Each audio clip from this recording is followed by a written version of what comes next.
জোর করে হলেও প্রত্যেকটা মানুষকে ইংলিশ শেখানো উচিত। আমি পড়াশোনা শেষ করার পরে জব খুঁজছিলাম এবং ভালো জব পেতে হলে ইংলিশের খুব বেশি প্রয়োজন। বাংলাদেশে আপনি ছোট জব বলেন, বড় জব বলেন, ন্যাশনাল, ইন্টারন্যাশনাল অথবা মাল্টিন্যাশনাল কোম্পানিতে যদি জব করতে চাই তাহলে আমাদের আসলে ইংলিশ জানা দরকার। এবং আমরা যদি গভর্নমেন্ট জবে ট্রাই করি তাহলে কিন্তু আমাদের ইংলিশ শিখতে হবে আর কি। কিন্তু আমরা যারা গ্রামে পড়াশোনা করি তাদের কিন্তু ইংলিশের বেসিক এত বেশি দুর্বল থাকে, আমরা চেষ্টা করেও পারছিলাম না যে আসলে কোপ আপ করতে। তখন চিন্তা করলাম যে আসলে ইংলিশে দুর্বল স্টুডেন্টরা কীভাবে ইংলিশ শিখতে পারবে, ওইটা নিয়ে আসলে চেষ্টা করতে করতে মূলত ইংলিশ থেরাপির যাত্রা শুরু হয়। একটা থেরাপি মেথড ডেভেলপ করেছি, স্টাবলিশড করেছি, যেটার কারণে ইংলিশে যত দুর্বল স্টুডেন্ট হোক না কেন সে ইংলিশ শিখতে পারবে খুব সহজেই।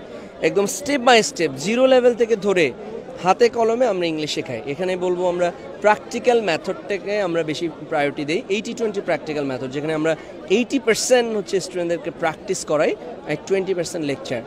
অর্থাৎ গ্রাম থেকে একটা স্টুডেন্ট যে বড় হয় তার কিন্তু বেসিক খুব স্ট্রং থাকে না আর কি। সো ওদেরকে আমরা ধরে ধরে ইংলিশটা শেখাই দেয়।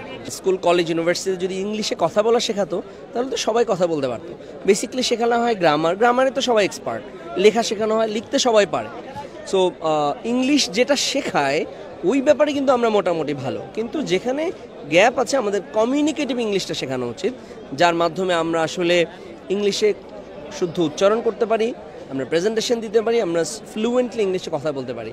এই পার্টটুকু যদি আমাদের আমাদের একাডেমিক ইংলিশে যুক্ত করা হয় তাহলে আমি আশা করছি যে স্টুডেন্ট গ্রাজুয়েশন করার পর ইংলিশে ফ্লুয়েন্ট হবে ইনশাআল্লাহ। জোর করে হলেও প্রত্যেকটা মানুষকে ইংলিশ শেখানো উচিত, কারণ ইংলিশ একটা ভাষা। যেহেতু আমরা ডেভেলপিং একটা কান্ট্রি, আমাদের ইংলিশ শেখার সাথে সাথে আমাদের আর্থসামাজিক অবস্থারও পরিবর্তন আসবে। যে সকল উন্নত দেশগুলো এখন বিশ্বকে ফাইন্যান্সিয়ালি লিড দিচ্ছে, ইকোনমিক্যালি অনেক বেশি এগিয়ে, তাদের দেখবেন অনেক বেশি ইংলিশ জানে, ইংলিশে কমিউনিকেট করতে পারে, ইন্টারন্যাশনাল বিজনেসের ক্ষেত্রে ওরা বেশি ভূমিকা রাখে।